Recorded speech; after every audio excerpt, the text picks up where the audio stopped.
Hello guys, स्वागत है आप सभी का आज के सामान्य ज्ञान के नए वीडियो में। आज की इस वीडियो में हम लोग देखेंगे बिहार डीएलएड से संबंधित सामान्य ज्ञान का टॉप 40 जीके जीएस का क्वेश्चन है, जो आप सभी के आने वाले हाल फिलहाल एग्जामों के लिए वेरी मोस्ट इंपोर्टेंट होने वाले हैं। चलिए क्वेश्चन नंबर 1 की ओर बढ़ेंगे। क्वेश्चन नंबर 1 में पूछे आ रहा है, नालंदा विश्वविद्यालय को हुन आक्रमण के बाद किसने पुनर्जीवित किया। नालंदा विश्वविद्यालय को हुन आक्रमण के बाद किसने पुनर्जीवित किया। तो क्वेश्चन नंबर 1 का आपका बी बिल्कुल राइट हो जाएगा, नरसिंहगुप्त बालादित्य। नरसिंहगुप्त बालादित्य, क्वेश्चन नंबर 1 का बी बिल्कुल सही जवाब हो जाएगा, नरसिंहगुप्त बालादित्य। चलिए क्वेश्चन नंबर 2 की ओर बढ़ेंगे। क्वेश्चन नंबर 2 में पूछे आ रहा है, विक्रमशिला विश्वविद्यालय में प्रधानाचार्य को किस नाम से जाना जाता था। तो विक्रम विश्वविद्यालय में प्रधानाचार्य को किस नाम से जाना जाता था। तो महापंडित, याद रखेंगे। क्वेश्चन नंबर 2 का सी बिल्कुल सही जवाब हो जाएगा, महापंडित। चलिए क्वेश्चन नंबर 3 की ओर बढ़ेंगे। क्वेश्चन नंबर 3 में पूछे आ रहा है, वैशाली में विश्व का प्रथम गणराज्य किस शताब्दी में स्थापित हुआ माना जाता है। वैशाली में विश्व का प्रथम गणराज्य किस शताब्दी में स्थापित हुआ माना जाता है। तो ये आपको 6वीं शताब्दी ईसा पूर्व में स्थापित माना जाता है, 6वीं शताब्दी। क्वेश्चन नंबर 3 का सी बिल्कुल सही जवाब हो जाएगा। चलिए क्वेश्चन नंबर 4 की ओर बढ़ेंगे। क्वेश्चन नंबर 4 में पूछे आ रहा है, शेरशाह सूरी द्वारा निर्मित रुपया का भार लगभग कितना था। तो शेरशाह सूरी द्वारा निर्मित रुपया का भार कितना था, लगभग 11.34 ग्राम था, याद रखेंगे, 11.34 ग्राम। क्वेश्चन नंबर 4 का बी बिल्कुल सही जवाब हो जाएगा, 11.34 ग्राम। चलिए क्वेश्चन नंबर 5 की ओर बढ़ेंगे। क्वेश्चन नंबर 5 में पूछे आ रहा है, गोलघर का निर्माण किस अकाल के बाद किया गया था। तो गोलघर का निर्माण जो है आपको 1769-70 का अकाल में किया गया था। गोलघर का निर्माण किस अकाल में किया गया था, किस अकाल के बाद किया गया था। 1769 से 70 का बंगाल का अकाल के बीच हुआ था। क्वेश्चन नंबर 5 का ये बिल्कुल सही जवाब हो जाएगा। चलिए क्वेश्चन नंबर 6 की ओर बढ़ेंगे। क्वेश्चन नंबर 6 में पूछे आ रहा है, जयप्रकाश नारायण ने टोटल रिवॉल्यूशन की अवधारणा किस पुस्तक में स्पष्ट की। तो जयप्रकाश नारायण ने टोटल रिवॉल्यूशन की स्थापना आपको टूवर्ड्स टोटल रिवॉल्यूशन में की थी। Towards total revolution, very important question है। क्वेश्चन नंबर 6 का सी बिल्कुल सही जवाब हो जाएगा। चलिए क्वेश्चन नंबर 7 की ओर बढ़ेंगे। क्वेश्चन नंबर 7 में पूछे आ रहा है, भारतीय राष्ट्रीय कांग्रेस के 1912 के बंकीपुर अधिवेशन की अध्यक्षता किसने की। भारतीय राष्ट्रीय कांग्रेस के 1912 के बंकीपुर अधिवेशन की स्थापना अध्यक्षता किसने की। तो आपको अध्यक्षता किसने की, तो डी याद रखेंगे, माधोलकर। माधोलकर याद रखेंगे। भारतीय राष्ट्रीय कांग्रेस 1912 के बंकीपुर अधिवेशन की अध्यक्षता किसने की, माधोलकर। क्वेश्चन नंबर 7 का डी बिल्कुल सही जवाब हो जाएगा, माधोलकर। चलिए क्वेश्चन नंबर 8 की ओर बढ़ेंगे। क्वेश्चन नंबर 8 में पूछे आ रहा है, चंपारण सत्याग्रह के दौरान तिनकठिया प्रथा में किसानों को कितने भागों में नील बोना पड़ता था। तो आपको कितने भागों में नील बोना पड़ता था, 20/3 में, तिनकठिया के प्रति बीघा 20 में 3 बीघा, जो 20 कट्ठा में जो होता है 3 हिस्स किसको जाता था, तो अंग्रेज को जाता था। इसी को तिनकठिया खेती बोलते हैं। क्वेश्चन नंबर 8 का डी बिल्कुल सही जवाब हो जाएगा। चलिए क्वेश्चन नंबर 9 की ओर बढ़ेंगे। क्वेश्चन नंबर 9 में पूछा आ रहा है, डॉक्टर राजेंद्र प्रसाद ने संविधान सभा के अस्थायी अध्यक्ष के रूप में पदभार कब ग्रहण किया। तो ये आपको पदभार कब ग्रहण किया, 11 दिसंबर 1946 को ग्रहण किए थे। क्वेश्चन नंबर 9 का भी बिल्कुल सही जवाब हो जाएगा, 11 दिसंबर 1946। चलिए क्वेश्चन नंबर 10 की ओर बढ़ेंगे। क्वेश्चन नंबर 10 से पूछा रहा है, केसरिया स्तूप को किस बौद्ध परंपरा से जोड़ा जाता है। तो केसरिया स्तूप को आपको किस बौद्ध परंपरा से जोड़ा जाता था, बुद्ध के अंतिम उपदेश स्थल की परंपरा से, बुद्ध की अंतिम उपदेश स्थल की परंपरा। क्वेश्चन नंबर 10 का डी बिल्कुल सही जवाब हो जाएगा। चलिए क्वेश्चन नंबर 11 की ओर बढ़ेंगे। क्वेश्चन नंबर 11 में पूछे आ रहा है, बिहार में दियारा भूमि मुख्यतः किस कारण बनती है। तो बिहार में दियारा भूमि जो है किस कारण बनती है, नदी के अपरदन और निक्षेपण से, नदी के अपरदन और निक्षेपण से। क्वेश्चन नंबर 11 का सी बिल्कुल सही जवाब हो जाएगा, नदी के अपरदन और निक्षेपण से। चलिए क्वेश्चन नंबर 12 की ओर बढ़ेंगे। क्वेश्चन नंबर 12 में पूछा रहा है, राजगीर में आयोजित प्रथम बौद्ध संगीति किसके संरक्षण में हुई।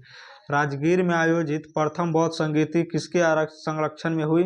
तो आपको बता दें किसके संरक्षण में हुई, अजात शत्रु, याद रखेंगे। क्वेश्चन नंबर 12 का ये बिल्कुल सही जवाब हो जाएगा, अजात शत्रु। चलिए क्वेश्चन नंबर 13 की ओर बढ़ेंगे। क्वेश्चन नंबर 13 में पूछा रहा है आर्यभट्ट ज्ञान विश्वविद्यालय का नाम किस वैज्ञानिक की स्मृति में रखा गया है।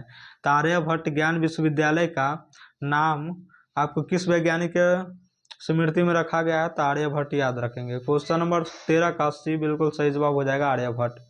चलिए क्वेश्चन नंबर 14 की ओर बढ़ेंगे। क्वेश्चन नंबर 14 में पूछा रहा है बिहार के किस जिले में सर्वाधिक अभ्रक मीका पाया जाता है। तो बिहार के किस जिले में सर्वाधिक अभ्रक मीका पाया जाता है। तो नवादा पूर्वी क्षेत्र याद रखेंगे, नवादा पूर्वी क्षेत्र। क्वेश्चन नंबर 14 का डी बिल्कुल सही जवाब हो जाएगा। चलिए क्वेश्चन नंबर 15 की ओर बढ़ेंगे। क्वेश्चन नंबर 15 में पूछा रहा है कर्पूरी ठाकुर ने 1978 में कौन सी प्रमुख नीति लागू की। तो कर्पूरी ठाकुर ने 1978 में कौन सी प्रमुख नीति लागू की। तो पिछड़ा वर्ग आरक्षण नीति, पिछड़ा वर्ग आरक्षण नीति याद रखेंगे। क्वेश्चन नंबर 15 का बी बिल्कुल सही जवाब हो जाएगा पिछड़ा वर्ग आरक्षण नीति। चलिए क्वेश्चन नंबर 16 की ओर बढ़ेंगे। क्वेश्चन नंबर 16 में पूछा रहा है बिहार का सर्वाधिक वर्षा वाला क्षेत्र कौन सा है। तो बिहार का सर्वाधिक वर्षा वाला क्षेत्र कौन सा है। सीमांचल याद रखेंगे। क्वेश्चन नंबर 16 का सी बिल्कुल सही जवाब हो जाएगा सीमांचल। चलिए क्वेश्चन नंबर 17 की ओर बढ़ेंगे। क्वेश्चन नंबर 17 में पूछा रहा है पटना संग्रहालय में संरक्षित दीदरांगज यक्षी किस काल की मानी जाती है। तो पटना संग्रहालय में दीदरांगज यक्षी जो है किस काल की मानी जाती है। तो मौर्य काल की याद रखेंगे, मौर्य काल की मानी जाती है। क्वेश्चन नंबर 17 का भी बिल्कुल सही जवाब हो जाएगा मौर्य काल। चलिए क्वेश्चन नंबर 18 की ओर बढ़ेंगे। क्वेश्चन नंबर 18 में पूछा रहा है पाटलिपुत्र का उल्लेख किस यूनानी लेखक ने पलिबोर्था नाम से किया। पाटलिपुत्र का उल्लेख किस यूनानी ने पलिबोर्था नाम से किया। तो मेगास्थनीज ने पलिबोर्था नाम से किया था। 18 का बी बिल्कुल सही जवाब हो जाएगा मेगास्थनीज। चलिए क्वेश्चन नंबर 19 की ओर बढ़ेंगे। क्वेश्चन नंबर 19 में पूछा रहा है बिहार में ताल क्षेत्र मुख्यतः किस फसल के लिए प्रसिद्ध है। तो बिहार में जो ताल क्षेत्र है आपको किस फसल के लिए प्रसिद्ध है। तो मसूर की खेती के लिए प्रसिद्ध है। क्वेश्चन नंबर 19 का डी बिल्कुल सही जवाब हो जाएगा मसूर। चलिए क्वेश्चन नंबर 20 की ओर बढ़ेंगे। क्वेश्चन नंबर 20 में पूछा रहा है विष्णुपद मंदिर का निर्माण, विष्णुपद मंदिर का वर्तमान स्वरूप किस मराठा रानी ने बनवाया। तो यह आपको किस मराठा रानी ने बनवाया अहिल्याबाई याद रखेंगे, अहिल्याबाई होलकर। क्वेश्चन नंबर 20 का सी बिल्कुल सही जवाब हो जाएगा अहिल्याबाई होलकर। चलिए क्वेश्चन नंबर 21 की ओर बढ़ेंगे। क्वेश्चन नंबर 21 में पूछा रहा है बिहार में सर्वाधिक तापमान किस महीने में दर्ज होता है। तो बिहार में जो सर्वाधिक तापमान होता है वह जून के महीने में दर्ज होता है। क्वेश्चन नंबर 21 का सी बिल्कुल सही जवाब हो जाएगा। चलिए क्वेश्चन नंबर 22 की ओर बढ़ेंगे। क्वेश्चन नंबर 22 में पूछा रहा है नीतीश कुमार ने मुख्यमंत्री बालिका साइकिल योजना किस वर्ष प्रारंभ की थी। तो नीतीश कुमार ने मुख्यमंत्री बालिका साइकिल योजना जो है आपको किस वर्ष प्रारंभ की थी। तो सन 2007 में याद रखेंगे। क्वेश्चन नंबर 22 का सी बिल्कुल सही जवाब हो जाएगा सन 2007। चलिए क्वेश्चन नंबर 23 की ओर बढ़ेंगे। क्वेश्चन नंबर 23 से पूछा रहा है बिहार का राजकीय पुष्प कौन सा। तो बिहार का राजकीय पुष्प कौन सा है, पलाश याद रखेंगे। क्वेश्चन नंबर 23 का सी बिल्कुल सही जवाब हो जाएगा पलाश। क्वेश्चन नंबर 24 की ओर बढ़ेंगे। क्वेश्चन नंबर 24 से पूछा रहा है मिथिला की प्राचीन राजधानी किस नाम से जानी जाती है, किससे माना जाता है। मिथिला की प्राचीन राजधानी किसे माना जाता है। तो मिथिला की प्राचीन राजधानी जो है आपको किससे माना जाता है, आप सभी कमेंट कीजिए। तो 24 का बी बिल्कुल सही जवाब हो जाएगा जनकपुर को माना जाता है, याद रखेंगे। क्वेश्चन नंबर 24 का बी बिल्कुल सही जवाब हो जाएगा। मिथिला की प्राचीन राजधानी किससे माना जाता है, जनकपुर को। चलिए क्वेश्चन नंबर 25 की ओर बढ़ेंगे। क्वेश्चन नंबर 25 से पूछा रहा है बिहार में भोजपुर विद्रोह किस वर्ष हुआ था। तो बिहार में भोजपुर विद्रोह जो है आपको किस वर्ष हुआ था। तो 1857 याद रखेंगे। क्वेश्चन नंबर 25 का बी बिल्कुल सही जवाब हो जाएगा 1857। चलिए क्वेश्चन नंबर 26 की ओर बढ़ेंगे। क्वेश्चन नंबर 26 से पूछा रहा है बिंबिसार किस वंश से संबंधित था, किस वंश से संबंधित है। तो बिंबिसार जो है आपको किस वंश से संबंधित है। तो हर्यक वंश याद रखेंगे। क्वेश्चन नंबर 26 का सी बिल्कुल सही जवाब हो जाएगा हर्यक वंश। चलिए क्वेश्चन नंबर 27 की ओर बढ़ेंगे। क्वेश्चन नंबर 27 से पूछा जा रहा है बिहार का सबसे छोटा जिला क्षेत्रफल की दृष्टि से कौन सा है। तो बिहार का सबसे छोटा जिला जो है क्षेत्रफल की दृष्टि से शेखपुरा है। शेखपुरा सबसे छोटा जिला शेखपुरा क्षेत्रफल की दृष्टि से। क्वेश्चन नंबर 27 का ये बिल्कुल सही जवाब हो जाएगा क्षेत्रफल की दृष्टि से सबसे छोटा जिला शेखपुरा। अब बिहार की सबसे छोटी जिले की बात करेंगे क्षेत्रफल की दृष्टि से अगर नहीं होगा सबसे छोटा जिला लिखा रहेगा तो आपको सीवर पे टिक करना है। और क्षेत्रफल की दृष्टि से याद रखेंगे शेखपुरा होगा क्षेत्रफल की दृष्टि से। चलिए क्वेश्चन नंबर 28 की ओर बढ़ेंगे। क्वेश्चन नंबर 28 में पूछे जा रहा है भीमा बांध वन्य जीव अभ्यारण्य किस पर्वतमाला समीप स्थित है। तो भीमा बांध वन्य जीव अभ्यारण्य जो है किस पर्वतमाला के समीप स्थित है। तो कटकड़ी श्रृंखला राजमहल गंगा बेसिन याद रखेंगे। क्वेश्चन नंबर 28 का डी बिल्कुल सही जवाब हो जाएगा। चलिए क्वेश्चन नंबर 29 की ओर बढ़ेंगे। क्वेश्चन नंबर 29 से पूछा जा रहा है बिहार में सर्वाधिक जूट उत्पादन किस क्षेत्र में होता है। तो बिहार में सर्वाधिक जूट उत्पादन जो होता है आपको सीमांचल में होता है। क्वेश्चन नंबर 29 का सी बिल्कुल सही जवाब हो जाएगा। चलिए क्वेश्चन नंबर 30 की ओर बढ़ेंगे। क्वेश्चन नंबर 30 में पूछा जा रहा है बिहार विद्यालय परीक्षा समिति की स्थापना किस वर्ष हुई। तो बिहार विद्यालय परीक्षा समिति की स्थापना आपको सन 1952 में हुई थी याद रखेंगे। क्वेश्चन नंबर 30 का सी बिल्कुल सही जवाब हो जाएगा। चलिए क्वेश्चन नंबर 31 की ओर बढ़ेंगे। क्वेश्चन नंबर 31 से पूछा जा रहा है महात्मा गांधी पहली बार बिहार कब आए थे। तो महात्मा गांधी पहली बार बिहार कब आए थे। तो 1917 याद रखेंगे। क्वेश्चन नंबर 31 का बी बिल्कुल सही जवाब हो जाएगा 1917। चलिए क्वेश्चन नंबर 32 की ओर बढ़ेंगे। क्वेश्चन नंबर 32 से पूछा जा रहा है पटना का नाम पटना आधिकारिक रूप से किस मुगल शासक के काल में प्रचलित हुआ। तो पटना का नाम पटना आधिकारिक रूप से किस मुगल शासक के काल में प्रचलित हुआ। तो आपको बता दें इतना याद रखना है अकबर के समय प्रचलित हुआ था। पटना का पटना आधिकारिक रूप से किस मुगल शासक के काल में प्रचलित हुआ था अकबर। इससे पहले पाटलिपुत्र नाम था, जब से मुगल शासक ने आया इसका पटना नाम पड़ गया, आधिकारिक रूप से पटना पड़ गया। चलिए क्वेश्चन नंबर 33 की ओर बढ़ेंगे। क्वेश्चन नंबर 33 से पूछा जा रहा है बराबर गुफाएं का निर्माण किस मौर्य शासक ने करवाया था। तो बराबर गुफाएं का निर्माण आपको किस मुगल शासक ने करवाया था। तो अशोक याद रखेंगे। अशोक ने बराबर गुफाएं का निर्माण करवाया था। मौर्य शासक बराबर गुफाएं का निर्माण किस मौर्य शासक ने कराया था। तो अशोक ने। मौर्य शासक का नाम अशोक। क्वेश्चन नंबर 33 का सी बिल्कुल सही जवाब हो जाएगा। चलिए क्वेश्चन नंबर 34 की ओर बढ़ेंगे। क्वेश्चन नंबर 34 से पूछा जा रहा है बिहार विधानसभा की पहली बैठक कब हुई थी।